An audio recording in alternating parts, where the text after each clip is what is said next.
meeting what's his face, Chubbs. All of that, okay? That's just. What did you remember? I love that. Jackass. It's recently someone that's recently picked up boxing. The guy is looking great, okay? Like he's weaving. His uppercuts are on point. It's an hour and 32 minutes. Your perfect runtime. My perfect runtime, right? Like you entertain me, you make me laugh, you make me feel emotions, all within 90 minutes. Just masterpiece. Welcome back to another episode of Real Chumps. We're chatting about movies feels like hanging out with friends. I'm your host, Marcel, and with me as always is my co-host, the one, the only, the legend, Danny. This week, what a kind introduction. This week, we're discussing Happy Gilmore, directed by Dennis Dugan, written by Tim Hurley and Adam Sandler, and starring Adam Sandler, Christopher McDonald, Julie Bowen, and Carl Weathers. In this episode, we're going to discuss what makes Happy Gilmore a comedy cult classic, explore how it mixes slapstick humor with heartfelt moments, break down the characters, comedic timing, and lasting legacy of this beloved sports comedy. But before we roll the intro, if you enjoy what we do and want to support us, head over to realchums.com. That's REELCHUMS.com, where you can donate any amount, whether that's $1, $10, whatever you'd like. We don't have a paywall. You can head obviously over to our YouTube, where everything's there. But if you enjoy what we're doing and want to continue to support, in addition to views, you can donate. We greatly appreciate that. But while you're there on YouTube, be sure to follow us by smashing that subscribe button or give us a like or any other social at Real Chums. With that being said, let's roll that intro.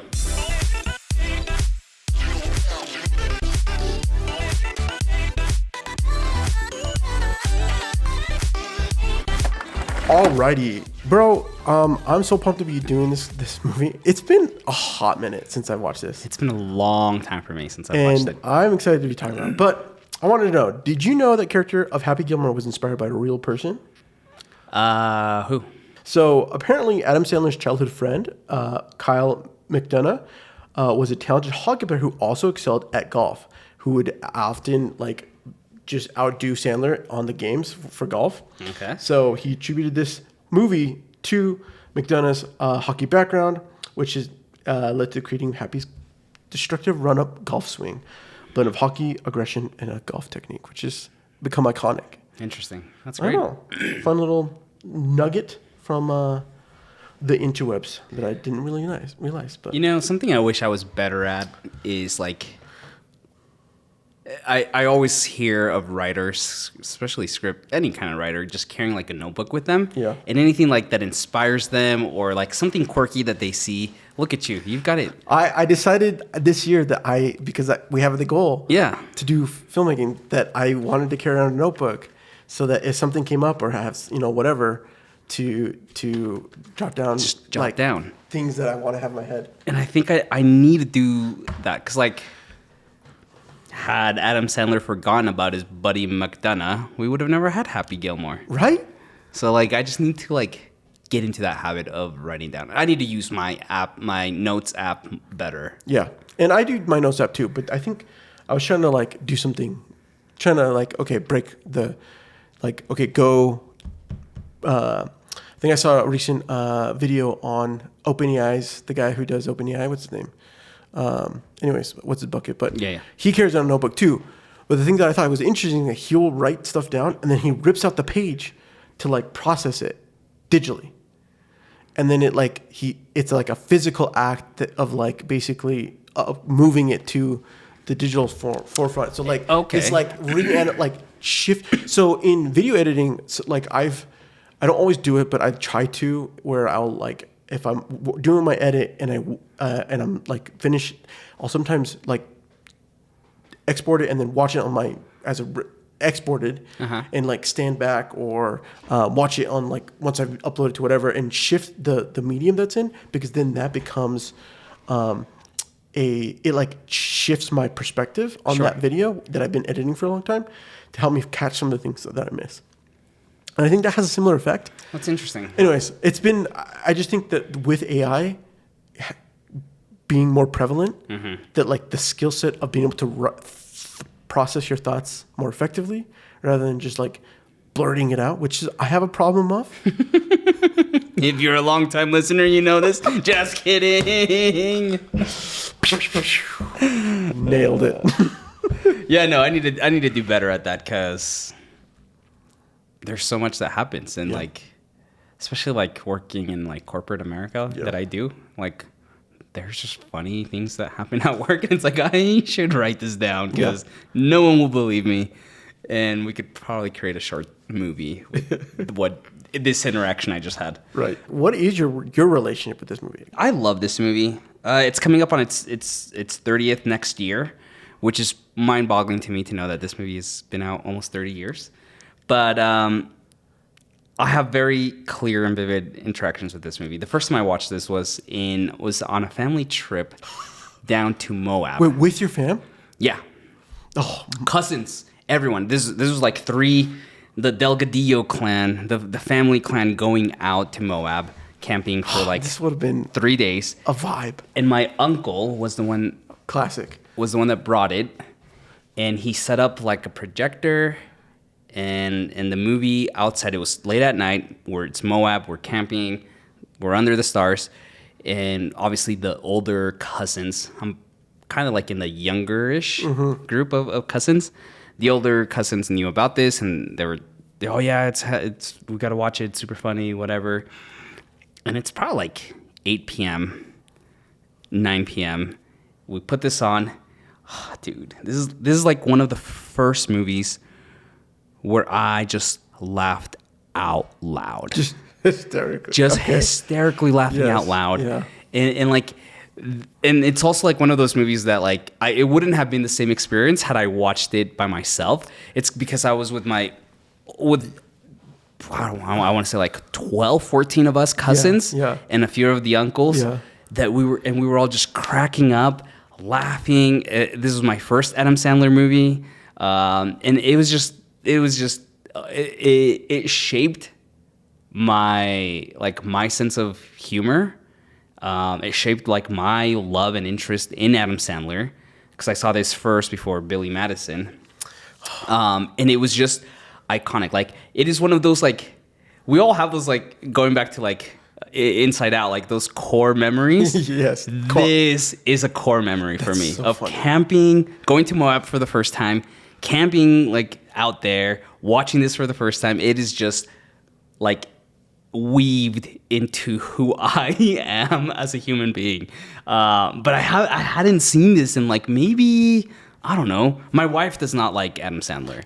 Yeah. And so same with yours probably. Same. Well, she watched it with me, or she didn't watch it, all of it. Sorry. Anyways, I'll give my thoughts there. But I think because ever since I've met my wife, like my Adam Sandler viewing interactions have decreased. Yeah. And it was just so great to come back to this movie and like have a flood of memories come back. It's very nostalgic for me. Oh, I couldn't agree more. In fact, I did watch Billy Madison first. Okay. And then Happy Gilmore after. But I had a good friend who I love dearly. He was like a brother growing up to me when we were together. We were the same age, but his because my mom didn't like Adam Sandler.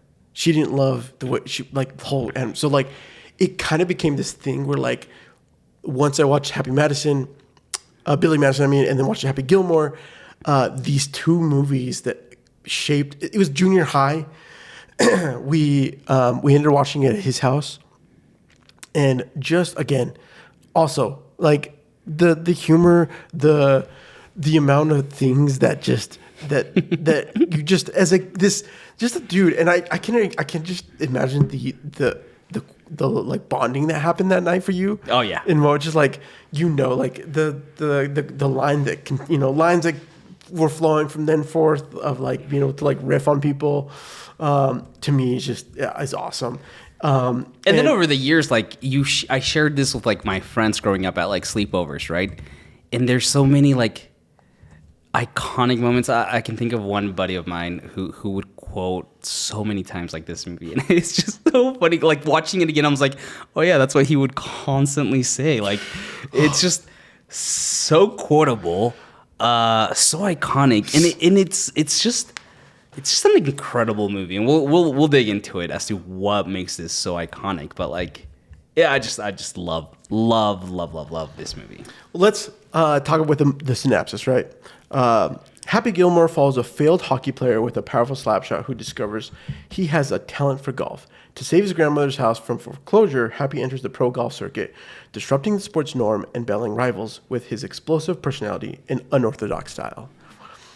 I have a lot that I have been like ruminating on since I watched this movie, and there's a couple things. One, I remember always glazing over the opening, like it was like the opening part. Yes. I just wanted to have there, but rewatching this movie, I think that people who hate Adam Sandler don't understand how much he loves film. Yes. He created films that are so easy to watch and yet provide perfect, like, not, I mean, I don't know if it's perfect, but like very high quality setups that are fun to enjoy. Yes. I love the opening sequence here. I don't think, and I'm trying to think of like what other comedy movie does this as well, that introduces the characters. And I want to be like very clear, like in the first, I think I should have written it down. I checked on my watch, but I think within the first 14 minutes of this movie, we've been introduced to Happy, his background. Yes. Him as a failing hockey player. Yeah. Him getting dumped. Yes. The introduction of Grandma and how she owes $250,000 to the IRS. Grandma, you pay taxes. and then him going to meeting those guys that are doing the moving, and then you should go to the to go golf tournament, driving range and whatnot. Where we see him at the driving range, and then him meeting what's his face, Chubbs. All of that, okay? Yes. Takes place within 15, 16 minutes of this movie. Yes. But we're introduced to our characters, we're introduced to the conflict, the motive, okay, and what's going to drive the story forward, and it's done succinct, efficiently, funny. Yes. And in such a like it's truly a really it's a master story. It's a master in script writing. You know what? I take it back. It is perfect because I watched the Minecraft movie this week. Okay, it opens up also with like a exposition opening, right? Mm-hmm. To give context, and 100% Jack Black movie. Right? Take that as how you want. Take it how you want. It was a good time. It was a good time. That's a pod for another day. But I have to But the comparison of what happens in the Minecraft movie, versus this, it's succinct. You have a great time. I think in Minecraft you do too. But I just feel like I just want to know how well that will age. I feel like it'll feel too fast. This feels just right. It just feels like a perfect. The setups and payoffs are delivered so well. I think the fact that we get exposition and then we get story. Yeah. Which is a setup and the payoff with humor that just helps to carry you through true, just beautiful filmmaking. True. In today's world, we'd be considering that as like the opening hook. Have you set up an opening hook and created another opening like discovery call so that you could continue on to the rest of the video? Uh-huh. And that's what we've done. Yes. But it's not only so good in like introducing, getting the story going, but like the comedy in here, right? That like opening 8mm montage and exposition of him as a kid, the mom hating hockey so much that she walks out on them.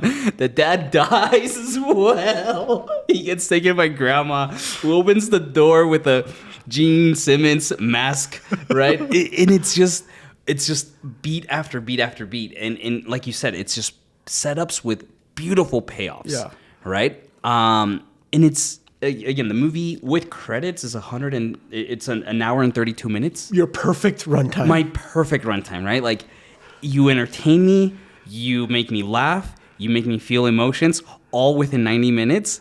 Just masterpiece. Just, they don't make them like this anymore. They don't. That was the thing that I think. I'm like, we have movies that are like 2.5 hours, and you're halfway through, you're like, we're just getting started?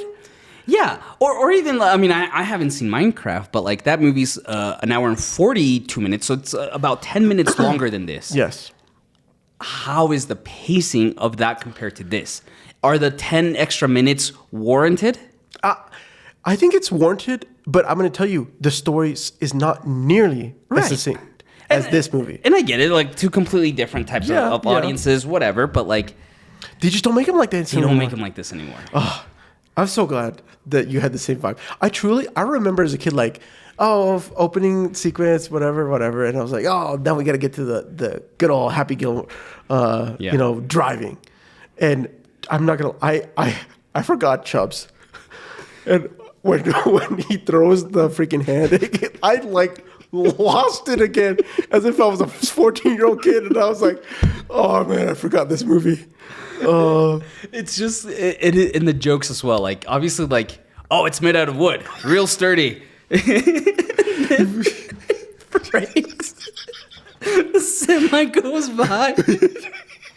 And then later he's got it taped up, and it's just... and it breaks off. He's like, oh, sorry. It's little, like, again, setups and payoffs. Yes. That's so good. I do want to talk about Adam Sandler as a writer. Yeah.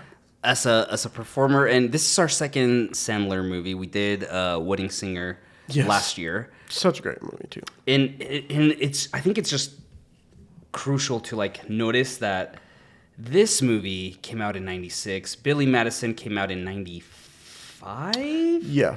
And then at the end of 1996 as well, you had The Wedding Singer. So, no, in 98. Yeah. So it's just, this is Adam. He was essentially like let go from Saturday Night Live. Yeah. He teams up with his friend. They write Billy Madison, which was made. I was looking at the budget of it, and it's just also the budget for this, because this, even though like, it was a hit, but even though it was a hit. Yeah, it was. I think the budget on Billy Madison was somewhere, here, I'll pull it up. It had a $10 million budget. Yeah. And it grossed worldwide 26.4. Okay.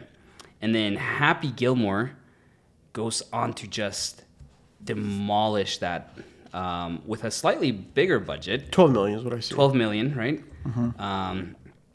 And then it ended up grossing worldwide 41.2 million, which was really like, I mean, at that time. Yeah, I mean that's almost a 4x return. Like that's bonkers, right? And this just solidifies him as one of the kings of comedy of the 90s, right? Yeah. He goes on to do, like I said, Wedding Singer, Big Daddy, Waterboy, and then that's another conversation for another time, but like the flip-floppy success that he has in the 2000s. Correct. And what he's doing now. But like it's just incredible to see like the path that he took and the success that he's had. But also like, and there's only in top of mind, I can only think of like 3-4 comedic actors that make a very successful transition to drama. Yes. And Adam Sandler's one of those. Yeah. And I mean, Ben Stiller, like we have with Severance and some of these other films, like the Secret Life of Walter Mitty. Mm-hmm. I think like for Adam Sandler specifically, he shaped so many millennials. Yeah. Like comedy, the slapstick millennial dude humor. Mm-hmm. Nails it.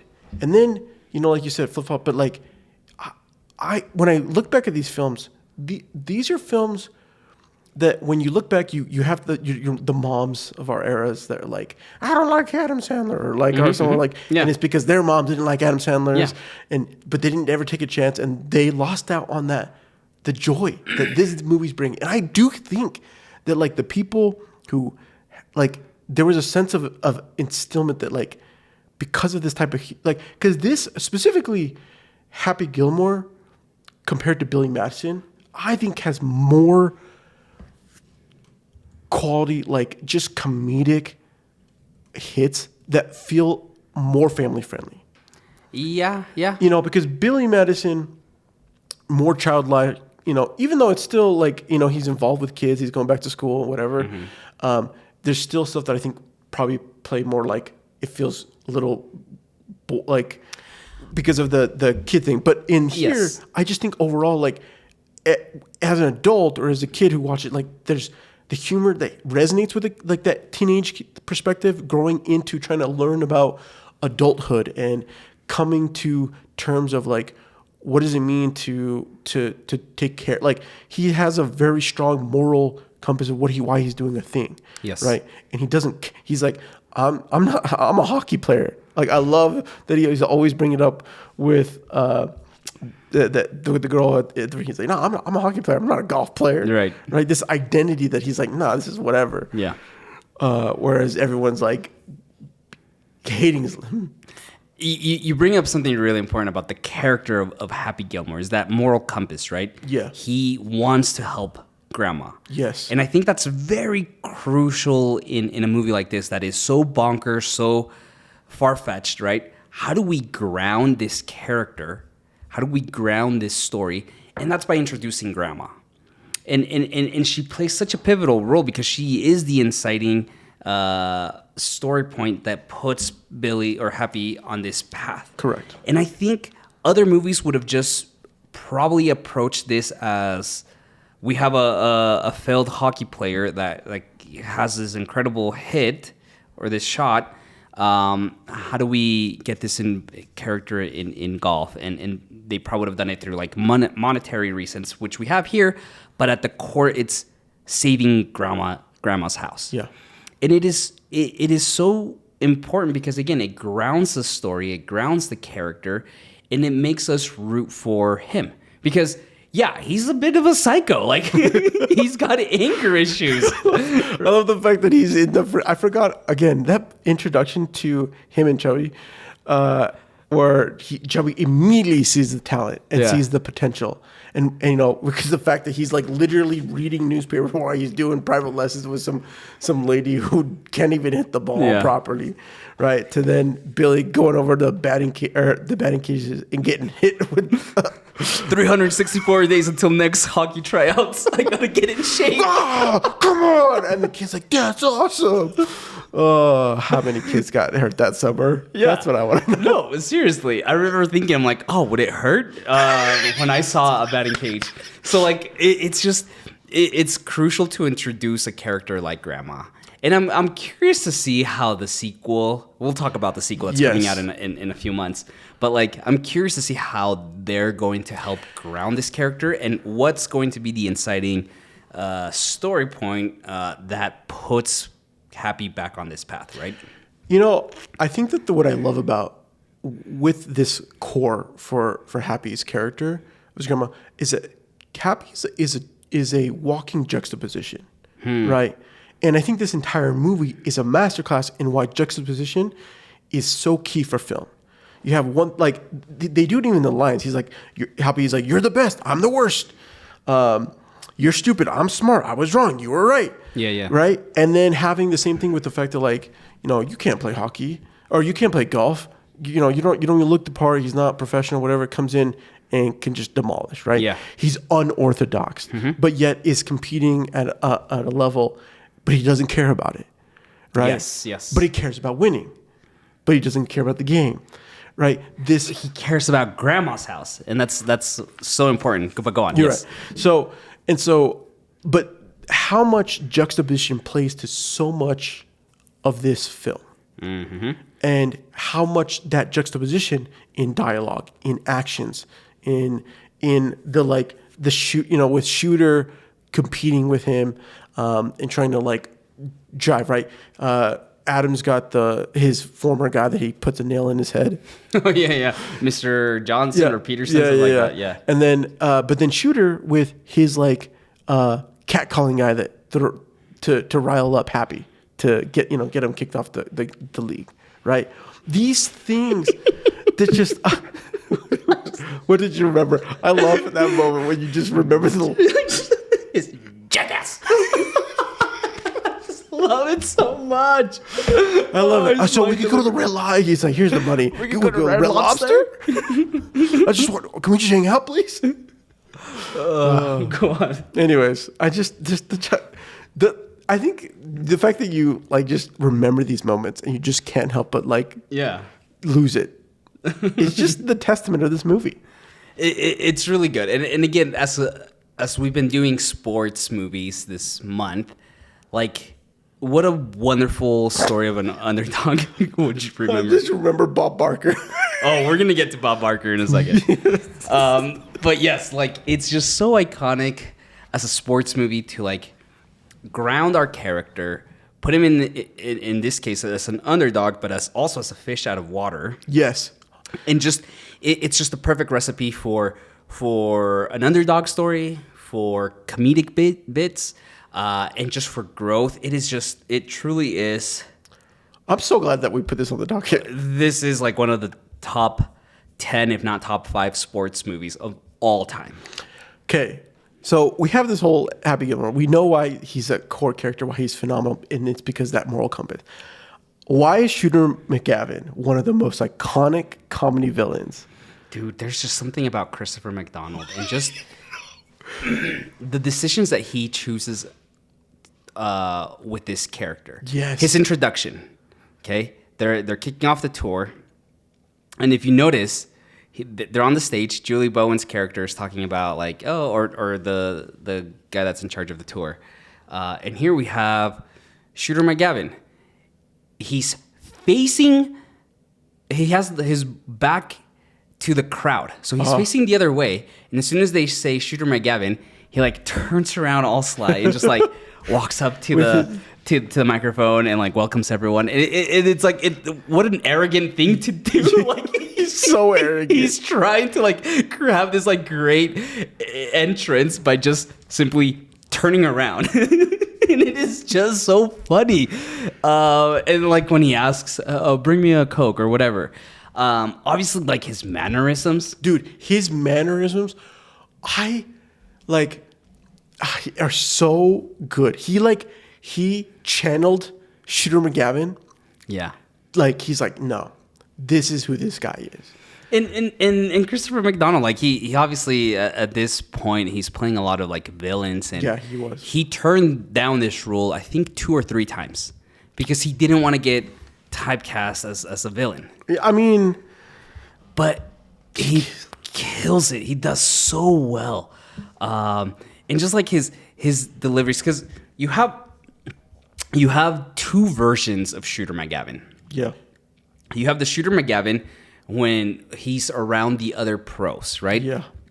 They're at the bar and Happy asks like, "Oh, where's your coat?" Right? And he's like, "I'll have it in a couple months, right? Isn't that right, guys?" Right? And so like he is this insecure yet successful player, but he hasn't been able to get his coat, right? He hasn't been able to win the tour. So you have that Shooter McGavin. He plays that version so perfectly. So well. He's insecure. He's unsure. He's trying to prove himself with these big dogs, right? Yeah. And then you have the Shooter McGavin that's the antagonist and the nemesis of Happy Gilmore, who is just a jerk. He's conniving. He's petty. Right? So petty. You know what? I think that's what makes him iconic, is his pettiness. He cannot process the fact that, like, you know, this up and comer can come in and just do whatever he wants. Yeah. You know, the pettiness of him not being able to accept. And honestly, this is the thing that I thought was like so intriguing, is like, it wasn't too long ago where golf was like dying. Sure. Yeah. And and this is what, like 3-4 years before like Tiger Woods, Yes. kind of like puts this limelight on Yeah, it, right? Spotlight. on So golf. Tiger Woods comes, then it kind of falls through. It was like there was like 4 years ago, 3 years ago now. There was like a stat that like pickleball was going to surpass golf. Golf, huh? Wow. But YouTubers have taken like reunited, and then you have the Saudis who come in and start shaking up the whole PGA. Yeah. Like this. I think that the fact that this movie was made at this time period, that golf was this game that was never going to be touched. Yeah. And like nothing could, you shouldn't have anything changed. And then you have this person who comes unorthodox, shaking up storms, but yet bringing, why don't, he loses it with Bob Barker. He should be kicked off the tour. We are going to suspend him because he has brought in the highest ratings that we've had ever since he came on board, right? And like the fact that these new up and comers that are doing things on YouTube, doing things different, that are like creating a whole vibe for a whole new generation of golfers, is wonderful. Yeah, yeah. And that's what's great about Shooter McGavin is that he embodies the what's the word without me offending some of our listeners, the arrogance of this class of older golfers, right? Yeah. He embodies that perfectly. He doesn't belong here. He's ruining the sport. Whatever, right? Yeah. All these issues that he has with Happy. And it's all everything that's wrong with golf, whatever is wrong with golf, Shooter McGavin embodies that. He's the spokesperson. He's the spokesperson for it. And like it's just he plays it so well. I don't know if you knew this, but like the role was offered to what's his face? The postman. Kevin Costner. Oh. So Christopher McDonald, they offered him the role. They're like, it's yours, take it. And he was considering it, but then he turned it down because he was doing Tin Cup, which is another golf movie. Yeah. Or he had already committed to that, and he's like, I don't know if I want to do two golf movies back to back. So he turned it down, and then they came back and offered it to Christopher McDonald. But like, imagine this movie with Kevin Costner. Nah. I mean, I can imagine it. McDonald just... Yeah, no, and there's something like Kevin Costner. I think he would have done... I would have loved... I would like to see that. I mean, he would have taken a different approach, or maybe like just the way he goes, his mannerism. Yes. His mannerism would have been so different. Yes. But they would have been just as good. But there's a natural charm to Kevin Costner. Yeah. Right? And I think that there's a natural charm to McDonald as well, but he has the arrogance charm as well. Yeah. And I think like that's what makes Shooter so good. Yeah. Obviously his line deliveries like just stay out of my way or you'll pay. Listen to what I say. Hey, why don't I just go eat some hay? Make things out of clay. Oh my gosh. It's just moments like that, and like his frustration with Happy. And again, especially in comedy, like you want a villain who is funny, who you want to hate. Yes. Right? But it's also funny, right? And when he buys grandma's house, right? You just hate him so much. Yes. Like he could easily, if he really wants, I mean, if you really want Happy out of the tour, just buy the house and give it to him, right? Like it'll be cheaper. You get your coat. You get all the sponsorships you want, right? You fix the problem that is there. Fix the problem, right? No, but because he's petty. So petty. He just has to buy it and just make his life more difficult. And what's the line that he gives there? Like I eat pieces of shit like you for breakfast. You eat pieces of shit for breakfast? No, that's not what I love that he's like trying to be. He's trying to be that guy who, like, he's trying to be the bully. And yet he's never good at it. Yes. I think the other one's like, don't worry about your grandma. She can live with me. Be my maid. But there is, and just to wrap up with Shooter McGavin, like when he's going to his happy place and he gets overtaken by Shooter McGavin. He kisses Julia and then goes and Goes and makes out with grandma with her mask on. I just you know what I think about it is that like this movie, like we have so much fun watching this. I can only imagine the amount of bonker moments. Like this is a movie that I would want to. I actually have thought about. I need to go buy as a Blu-ray set or like a special edition version, because this is a movie that you want for special features, because you know it's loaded with who knows what stuff. And if it's not, then I'm sad, because it should be, because it is like you can only imagine the amount of takes that there are for bloopers of like people freaking ad-libbing moments. Oh yeah, I know there's the one blooper with Ben Stiller. Ben Stiller, by the way, in this movie, uncredited. But Killer. There is the one. Graham, you just earned yourself a dude in the yard. There is a deleted scene where he goes back and like beats him up, throws him out the door and whatnot. Yeah, so good. Look, Chubbs with Carl Weathers. Dude, what a great this casting choice here. I love Carl Weathers as Chubbs in this movie. Right? Truly one of my favorite moments. Like, just not fresh out of Predator, but like what an icon, what a beautiful filmography that Carl Weathers has up to this point, right? And for him to be like, to say, yeah, I want to try this and I'm gonna lean into it. I forget how little he's in it though. Yeah. But just the big impact that he has. Yes, 100%. I totally forgot this time watching. I'm like, I wanted more Chubbs, and I was expecting there to be more Chubbs, but he's in here for maybe like a total of like, I was gonna say 7 minutes, 8-10 minutes, if that. Yeah, you're right. But the thing is like his introduction is so solid. Yeah, I think the fact that his freaking hand, bro, is just so great. And then you have him in the montage, right? This him trying to with him trying to get Happy up with putting. Yeah, and then these other they're just such bookend moments. I actually wonder if we had more Weathers, it would have been too much. Like it would have been too much of him trying to continue doing like what he is in the first one, where trying to motivate him and get him, and then but him having them fight and kind of having falling out while he finds success, but then realizes that he needs to rein in to like find a solution to what his problem is so that he can come back. I think it's just a smart choice that he's not there, because he can then go back to this individual that we want to be on screen to find the next step in his journey as his guide. Yeah. Right. Too often, sometimes it's too easy for the hero on their journey, because the guide's right there all the time.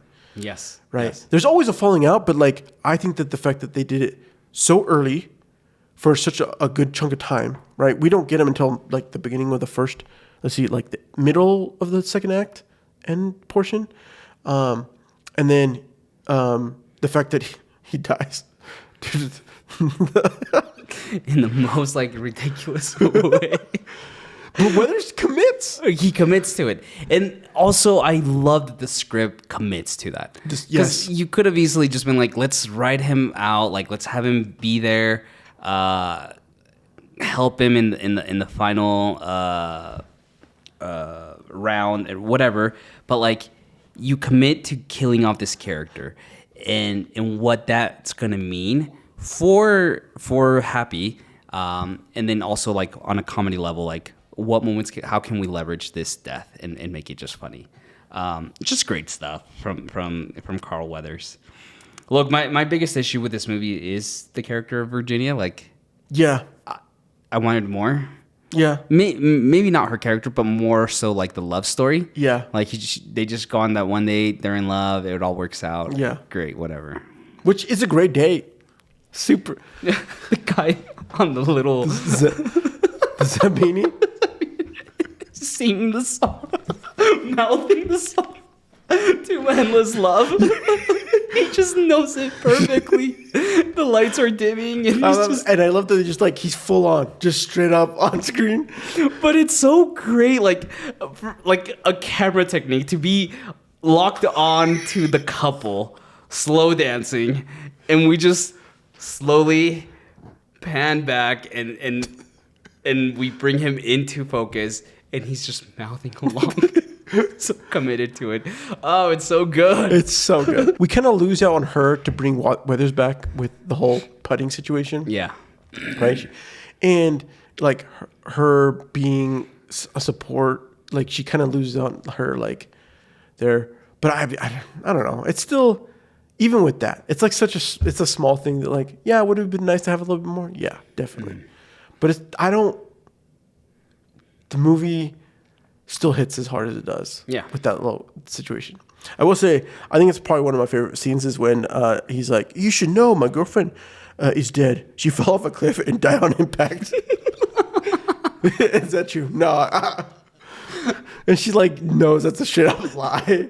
Just the insecurity of Happy, because he also tells Grandma, oh, she died in a car accident. She got hit by a truck or something like that, right? Like, just the immaturity, insecurity of this character to like kill off his ex-girlfriend in different ways. I really wish that I wonder how many like takes they did to come up with whatever. And my favorite part is that Bowen's like, she breaks. She 100% breaks. Oh yeah. She's like, what just happened? But that they like, she moves on and you know, moves forward with that scene, which I think is just so great. Yeah, I don't know. Bob Barker. Can we just talk about Bob Barker? Let's talk about Bob Barker. Look, 1996. Yeah, give me the lesson because I don't know if I know. If you are sick from school and your mom keeps you at home, daytime TV in the United States, especially in the 90s, was horrendous. Horrendous. Okay.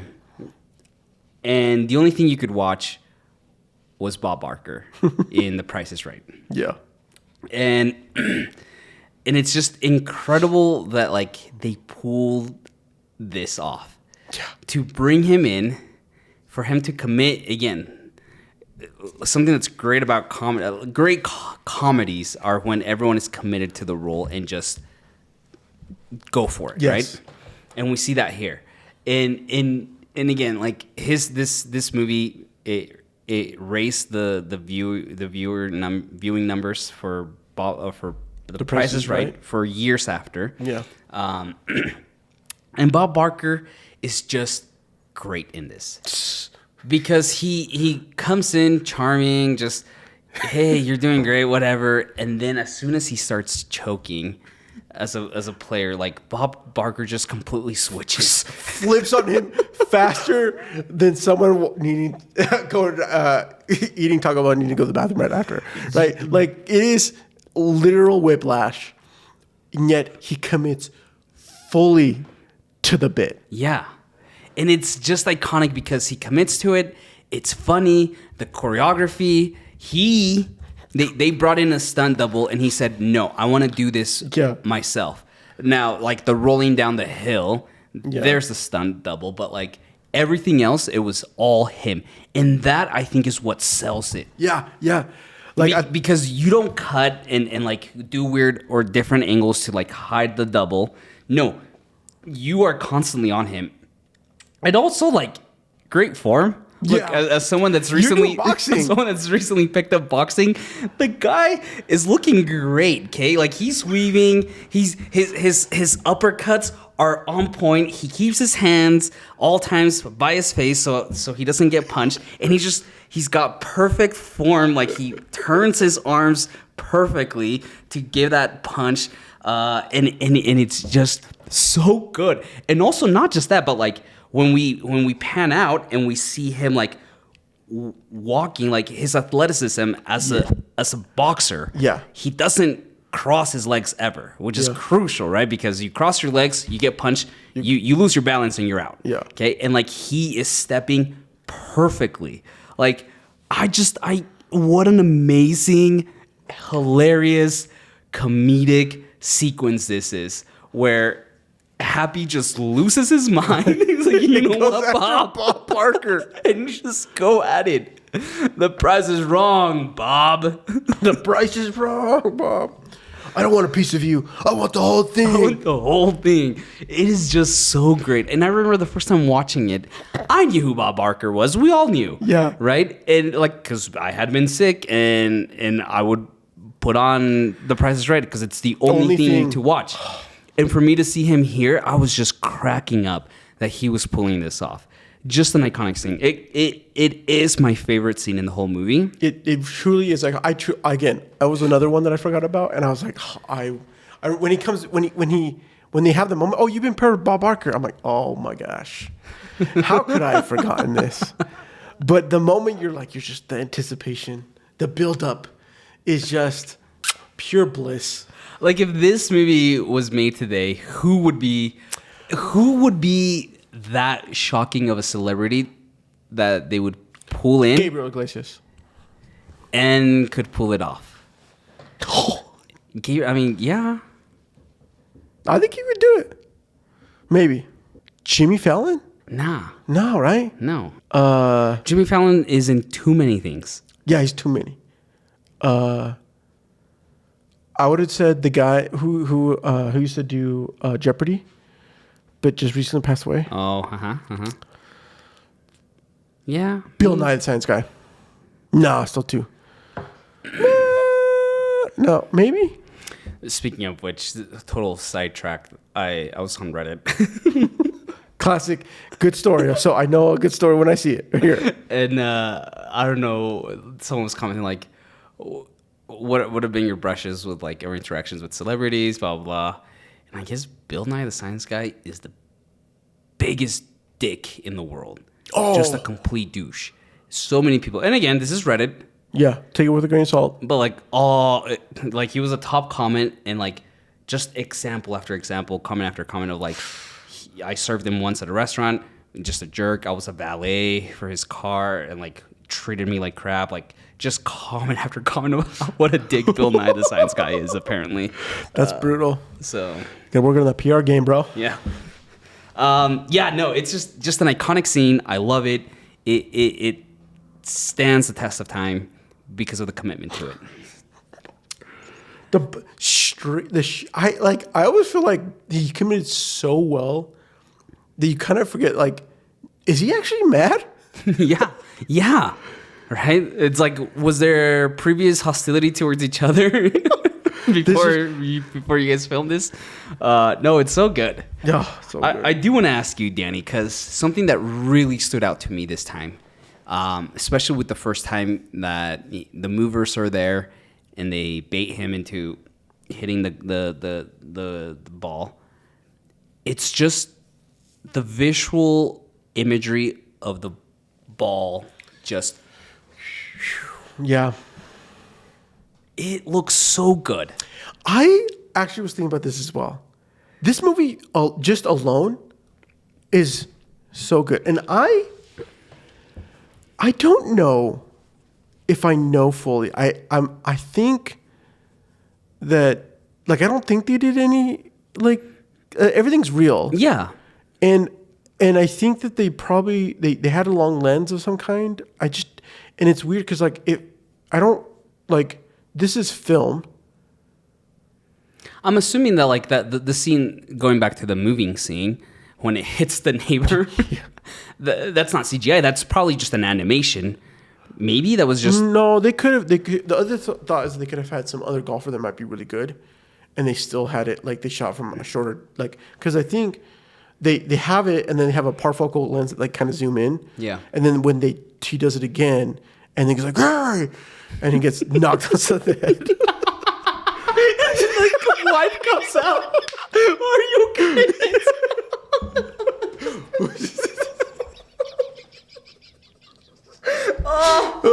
It's just committing to the bit, but like not overdoing it. That makes it so good. So good. It's just like just natural enough. Oh my gosh, this movie. Oh, I'm crying. No, I just want to say, like, it looks beautiful. Yeah. It looks really great. It holds up amazingly. Yeah. I hope that for the sequel they stick to that.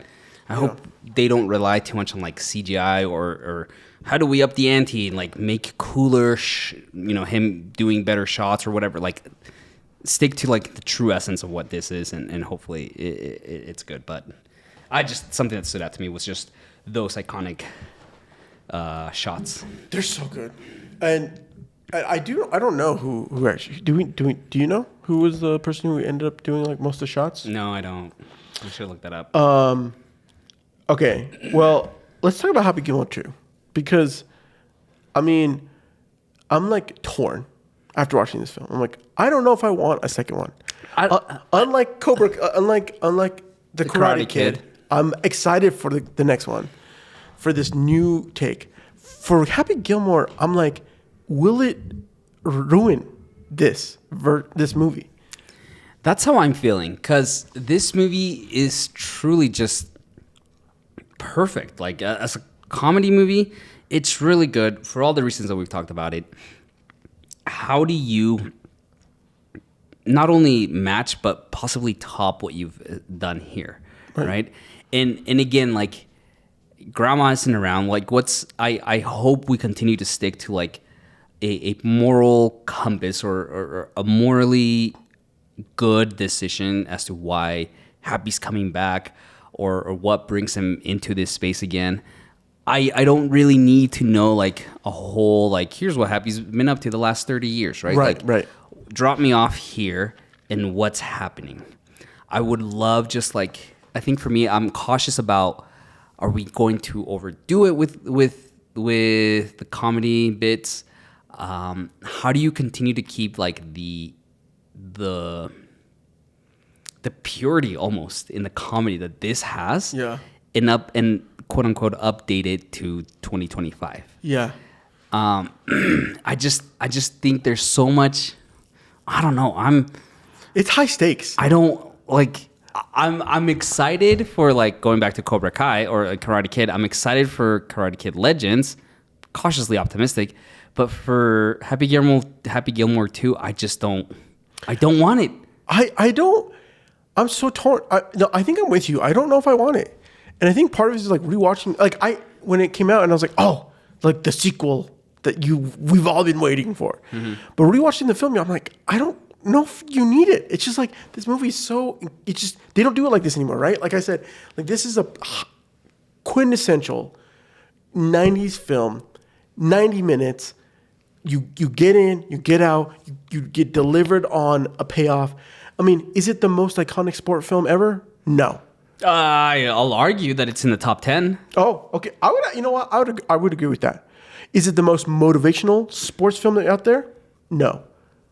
But okay, this movie is one that is a sports film that you think of. Yeah. You know, when we decided to do sport films, this was one of the ones I was like, no, we should do Happy Gilmore. Yeah. Because you think of golf, because when you think of like golf, it's always the seriousness of like the game and like whatever. And I think absolutely love what we've talked about. Yeah. But when it comes to Happy Gilmore, it's like I think the ultimate question is like, how are they going to try to up the ante in some fashion that will take the spirit out of what Happy Gilmore is, or is Adam Sandler at a point where he finally feels that he can like commit to give it justice? Mm-hmm. And I'm hoping for that with all the things that he's done and the different things that he can like still come back and just provide us a film that will again stand the test of time. But I think it's hard. I think it's hard nowadays. I think it's extremely hard. I don't know. Like, we don't even know like the synopsis of this. When this was announced, I remember thinking like, okay, like, do we need it? I don't know if we need it. But if I were to be tasked with writing Happy Gilmore 2, like, how do I keep the essence of Happy? And I think it is making sure that like whatever pulls him back into the game is for a moral decision, right? Like it's not because he's in love with the game or because he wants to make money. It's because something personable personal is pulling him back, right? And it's not to repeat like the same thing, but again, if I want the funny, far-fetched, over-the-top comedy, and this character, as we've discussed, who is just bonkers all around, how do we ground this? We need to buy in on the idea of, okay, yes, you're going back to play. Yeah. And so, like, I hope that stays true. I don't want like a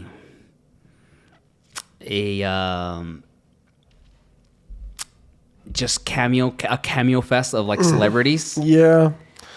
Right? Like it needs. Yeah. It can't just be like. It just can't be like. Yeah, a cameo fest, or even basically this. That if they whatever the thing that does bring him back is just a rehash of the same, right? Yep. And the villain has to be. Like, it has to match. Has to be just as petty. Yeah.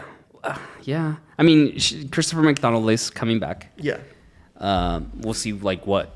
In what role? In what role capacity, but I am very, like, I don't know that I want this. It comes out when? Coming out in July. In July. I don't know. Ultimately, I think, what do you guys think? I want to know. Shoot us a message or down in the comments or on social. So, I don't know. Any last thoughts? Any last things you want to? Last thought. I know we did a month of Denzel movies. I want to do a month of Happy Gilmore. I do too. I want to talk about 8 Crazy Nights. Oh, okay. All right. Did you ever watch Reign Over Me? No. Oh, dude. Is that a good one? Oh my gosh. And the reason why, because I truly believe that like Adam Sandler, Robin Williams, who else? Who are the comedic geniuses of our time that have made a successful switch to dramas? It's tough. I don't know. I'm like, Will Ferrell tried, but he hasn't had the success. No. Anyway, Reign Over Me. I watched this movie after watching Uncut Gems because Adam Sandler made that whole thread that if he didn't get nominated for an Oscar, he would quit acting, right? Yeah. And he didn't. And then I went back and watched Reign Over Me, and I was just like, I was in tears. Like this movie is so good, and Adam Sandler is holy cow, he's amazing. Don Cheadle is in this. Don Cheadle. Okay, it's a movie about a guy whose family died during the 9/11 attacks. Oh, dude, don't get me, dude. I'm already gonna cry. and the family is that of Adam Sandler's character. Oh, I have seen this movie. Oh, this movie. Yes. Anyway, yes. This is someone that we need to come back and revisit because of his incredible ability to do funny stuff like this, but easily transition over to drama and roles that require so much emotion. Yeah. Jim Carrey's another one, right? Yeah. Like these are actors who are able to manage both and just we're gonna come back to Adam Sandler for sure. Yeah, well, stay tuned. So if you haven't already, be sure to follow us. Subscribe wherever you get your podcasts. But with that said, look, we hope you guys enjoyed Happy Gilmore. This was great to come back and revisit. So good. As Danny said, don't forget to subscribe on whatever platforms you get your podcast. And if you love this episode, just leave us a review. You can do that by adding a comment or leaving an actual review in some of these platforms. It really helps us get discovered. But we want to hear from you. What do you love about Happy Gilmore? What is your favorite memory that just gets triggered in your mind? That's what I want to know down in the comments. Remember to connect with us by joining our newsletter by heading over to realchums.com/newsletter. You can find me on Threads and on Instagram at rubio.tv. And you can find me also on Threads at Marstrosity, MarcTrosity. Join us next week. We are finishing up our month-long discussion on sports movies with Rocky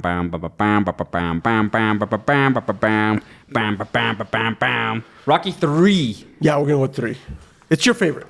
It is my... Is it no longer? I love Rocky number 1. That I think will always be my favorite. But Rocky 3 is just, there's something about Rocky and Carl Weathers, as we've discussed. This is like the most fit they got for these movies. Yeah, I have not seen this movie. Oh, dude. It's just one of those. I think I know I've seen a couple scenes, right? Some stuff, but like I haven't watched it sit down beginning to end, so I'm really pumped to watch it. I love this movie, especially because like, one, obviously it's good. Two, it's fine, and then three, how do you continue to make this franchise at this time like still good, and the characters, and I think number three shows how you continue to keep a franchise alive. So yeah. With that being said, we'll see you guys next Sunday. Later, guys.